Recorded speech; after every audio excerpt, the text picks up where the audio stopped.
जड़ावाला से स्नाखवा नियाज अहमद कादरी, डफ ऑपरेटर मोहम्मद सलीम चिश्ती और इनके साथी अली रजा कादरी, इमरान कादरी और शान अली पंजतनी फास्ट 92 न्यूज़ पर खसूसी परफॉर्मेंस कर रहे हैं।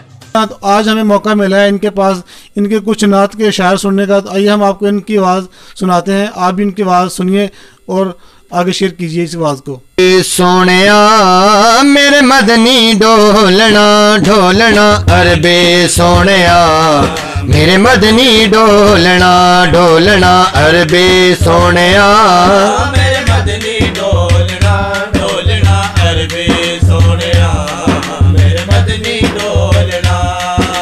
मेरा गदा मेरा मंगता मेरा गुलाम आए, मेरा गदा मेरा मंगता मेरा गुलाम आए। मेरा गदा मेरा मंगता मेरा गुलाम आए। मेरा गदा मेरा मंगता मेरा गुलाम आए।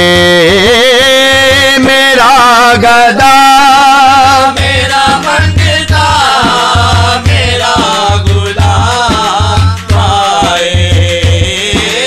मेरा गदा मेरा मंगता मेरा गुलाम आए। खुदा करे कभी तैबा से ये पयाम आए। खुदा करे कभी तैबा